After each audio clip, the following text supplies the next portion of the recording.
Milan Fintech Summit 2024, Allianz MiCo, Milan, 2 working days to talk about the future of fintech and the innovation in financial and banking services. In this moment, we are together with Laura Grassi, who is director at Fintech and Insurtech or Observatory at Politecnico di Milano and member of the scientific committee at ItaliaFintech. Thank you for being with us. Thank you for the invitation. So, Laura, today we want to talk with you about the idea, the concept of customer in the center of the loop.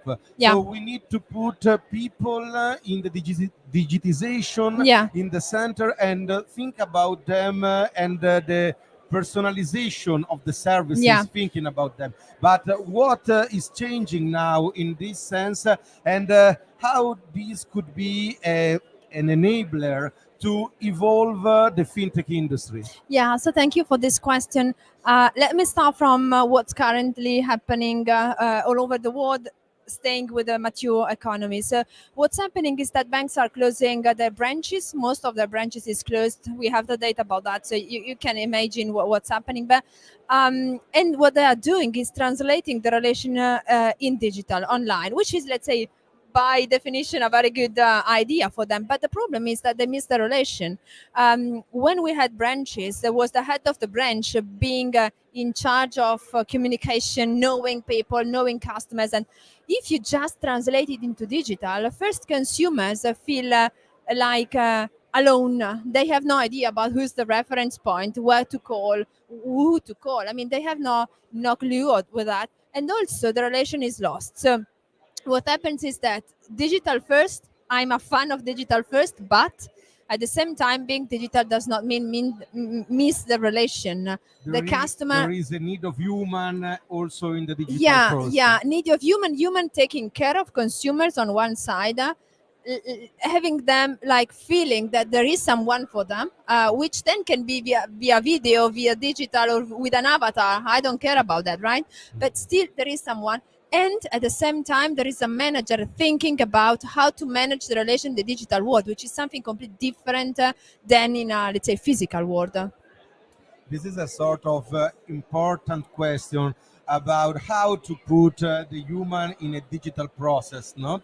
But this could be the next trend, or there are maybe other trends, because in this moment, fintech also in Italy is consolidating itself in the market, and the market is increasing itself also in our country. But what could be the next steps, the next trend to follow, also in terms of research or from your point of view, in terms of observatory? Yeah, so if we discuss about startups, they are growing, they are getting mature, they are having margins, positive margins, so let's say go to break even, which is something very positive for these startups. But at the same time, I would not restrict fintech to startups only, but mainly to incumbents.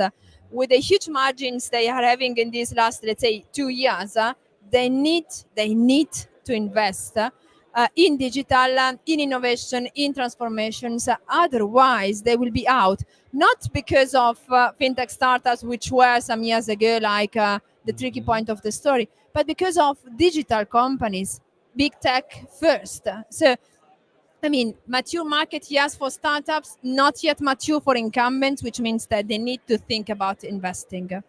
So under this point of view, before you was talking about the digitization, and we have, for example, the impact of artificial intelligence in all industries, also in Italy, and obviously also in fintech. For example, another trend that we can see at the moment is the anti-fraud segment, that is more and more important for companies and also for transactions, for example, in digital payments. But what is the real impact of the emerging technologies in the market of fintech and maybe also Insurtech, and which could be the real game changer in terms of technology in this moment, maybe also a part of the artificial intelligence. So you're asking that to me. I'm an engineer, I'm a professor, I teach at a tech university, so you can understand it's like my Saula. The problem is that we think about technology as a technology, but I don't think so. I mean, I think that we need first to think about the strategy, what you want to achieve with your products, with your services, with your customer base. First, that's the business first. Then, if technology can help you reaching your objective, your strategy, then it's like super idea. So I would not say AI first, but I would say strategy first, well complemented with AI when AI makes sense to fulfill your primary goals. If not, go out from AI. That's not for you, right? Then I will be surprised if AI is not for someone, or thinking that, but still that's the way I think. AI is in our life since years, so it's not like the big news at the moment. OpenAI, ChatGPT, I mean, that was the more recent news that like made us thinking about AI, generative AI, and so on and so forth. AI means model. Our life, credit scoring, I mean, everything is based on models. So in finance, we have and we had models since years. It's not the news. What we can do now is we have better ways to create those models, to test those models, to see if they are appropriate, to understand what the models are telling us. I mean, this is what we can do today, and this is the path towards which I would like to go with banking, and it's not so simple. It's not so easy, but No, we it's hope not. that it could be possible to do it. I think better not to give dividends and to invest, because dividends will arrive later as a return of the investment. Yeah. Absolutely. And thank you for being with us, and Thank you for your the kind spotlight invitation. on this. Thank you. Thank you.